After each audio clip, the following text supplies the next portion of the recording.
आज वसीयत पढ़ी जानी थी, समाज के सभी वरिष्ठ जनों की उपस्थिति में। समीर अपनी पत्नी और दोनों बच्चियों के साथ आस लगाए खड़ा था। आज उसके भविष्य की नींव रखी जानी तय थी।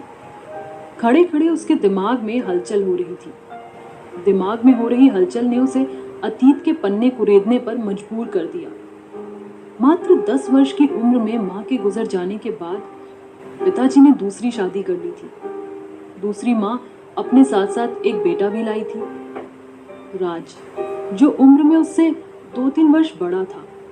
समीर को नई मां को सौंप पिताजी निश्चिंत हो गए। पिताजी का पूरा ध्यान अपने काम पर होता था और नई मां का पूरा ध्यान भाई राज पर। मां की मृत्यु ने अचानक से उसे बड़ा बना दिया था। वह किसी को भी परेशान नहीं करता। नई मां जैसा कहती वो वैसा चुपचाप करता था। बड़ा भाई राज इंजीनियर बन गया। उसकी शादी हो गई और वो अपनी पत्नी के साथ दूसरे शहर चला गया। अब घर में माँ, पिताजी और समीर थे। समीर ने माँ से कभी कुछ ना मांगा। उसने अपनी छोटी मोटी ज़रूरतें अपनी पढ़ाई ट्यूशन पढ़ा पढ़ा कर पूरी की। वो भी इंजीनियर बनना चाहता था, आगे पढ़ाई करना चाहता था, पर सरकारी शिक्षकों की भर्ती के आवेदन पत्र निकले तो उसने दोस्तों के साथ भर दिए। नतीजा आया और उसे नौकरी मिल गई। वो सरकारी स्कूल में शिक्षक के पद पर नियुक्त हो गया। तबादले के चलते उसे भी दूसरे शहर जाना पड़ा। तब माँ ने पिताजी से कह उसकी शादी करवा दी। शादी के 1 हफ्ते बाद जब समीर ने पुनः नौकरी पर जाने की बात कही तो माँ ने कहा, समीर, तुम आते जाते रहना, नई बहू है, हमारे पास ही रहेगी।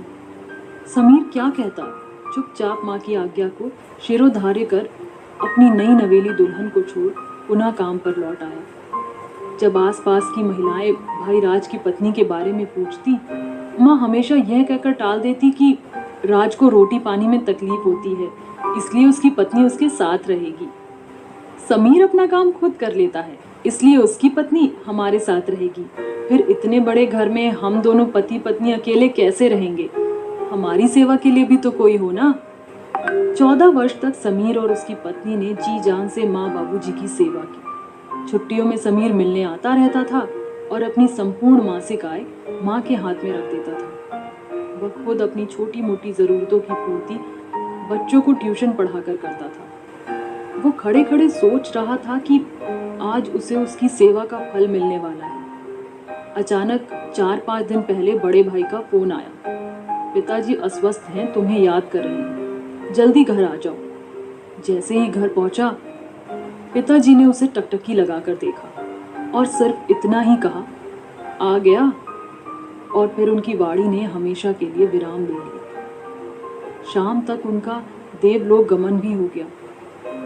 तभी वकील साहब की आवाज सुन समीर की तंद्रा भंग हुई। वसीयत अनुसार वकील साहब कह रहे थे कि समीर की पढ़ाई लिखाई व उसकी पत्नी बच्चों के भरण पोषण पर ढेर सारी धनराशि खर्च हो गई है।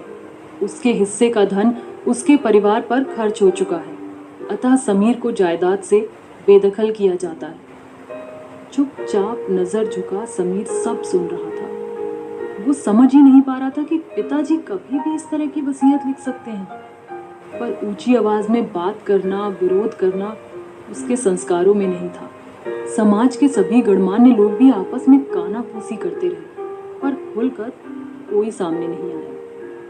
भाभी का भाई जो पेशे से वकील था, उसके सामने समीर की हार हो गई। राज की पत्नी जो कभी सास ससुर के साथ ना रही, अचानक से बोल पड़ी, भैया, हम तो मकान बेचकर माँ को अपने साथ ले जाएंगे, आप अपना इंतजाम कर लो। उसने सिर्फ धीरे से इतना ही कहा, भाभी, आप मुझे ही मकान बेच दो। उसके इतना कहते ही माहौल में एकदम चुप्पी छा गई। दूसरे ही दिन वो नौकरी पर लौट आया, पर इस बार उसके बीवी बच्चे साथ थे। वो ठगा सा खड़ा जिंदगी को देख रहा था।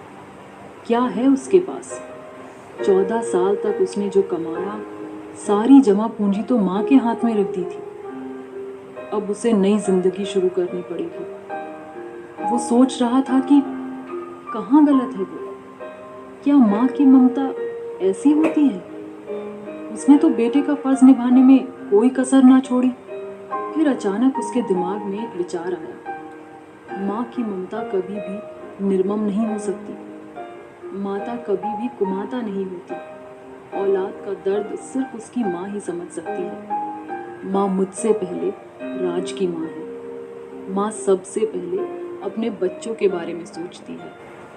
ये सोचते सोचते अचानक से ही उसकी आंखों से अश्रुधारा बहने लगी। बरबस ही उसके मुंह से निकल पड़ा, हे भगवान, कुछ देना ना देना, पर जीवन में माँ का प्यार और साथ जरूर देना।